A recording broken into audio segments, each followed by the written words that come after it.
வணக்கம்.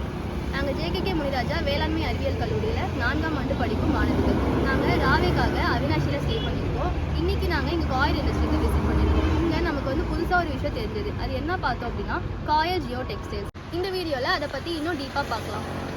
இப்போ இதோட நேம் என்னன்னு பாத்தீங்க அப்படின்னா காயர் ஜியோ டெக்ஸ்டைல்ஸ்.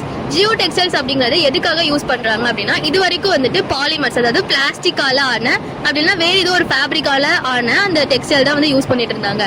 இப்போ அது எப்படின்னா ரொம்ப இம்பெர்மியபிளா இருக்கும். அதுக்கப்புறம் அது ஈஸியா டீகம்போஸ் ஆகுறது கிடையாது. இதை காயர் ஜியோ டெக்ஸ்டைல்ஸ் அப்படின்னு சொல்லுவாங்க. இது நம்ம காயர் கோகோனட்டோட அந்த பித்துல இருந்து வரது.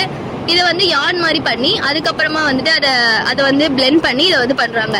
இது எதுக்காக மோஸ்ட்லி யூஸ் ஆகுது அப்படின்னா நம்ம இந்த ஹில்லி ரீஜன்ல பாத்தீங்கன்னா எரோஷன் ரொம்ப அதிகமா இருக்கும். அந்த எரோஷனை கண்ட்ரோல் பண்றதுக்காக மட்டும்தான் இது அதிகமா யூஸ் பண்றாங்க. இதுலயே பாத்தீங்கன்னா உங்களுக்கு கேப் கொடுத்துருப்பாங்க. அந்த கேப்ல நம்ம என்ன பண்ணோம்னா ஃபர்ஸ்ட் ஒரு சீட்லிங்கா வச்சு நெக்ஸ்ட் அதை நம்ம போடும்போது அதோட எரோஷன் ரொம்ப கண்ட்ரோல் ஆகுது. அதே மாதிரி வாட்டரையும் இது சேவ் பண்ணி வச்சுக்குது. அதிகமா இப்போ கேரளா ஸ்டேட்ல தான் யூஸ் பண்ணிட்டு இருக்காங்க. தமிழ்நாடுல இப்போதான் இதை அடாப்ட் பண்ணிட்டு வராங்க. நம்மளோட ரிவர் பேங்க்ல சாயில் எரோஷன்னால அது ரொம்ப டேமேஜ் ஆகுறது இதால கண்ட்ரோல் ஆகுது. நெக்ஸ்ட் பாத்தீங்கன்னா இது ஒரு ஸ்கொயர் ஃபீட் 60 ருபீஸ்க்கு சேரும். இந்த வீடியோ உங்களுக்கு ஹெல்ப்ஃபுல்லா இருந்திருக்கும்னு நினைக்கிறேன். இது போல இன்னும் நிறைய இன்ஃபர்மேஷன் உள்ள வீடியோ பார்க்கணும் அப்படின்னா அவினாஷி ஜேகேகே சேனலை சப்ஸ்கிரைப் பண்ணுங்க.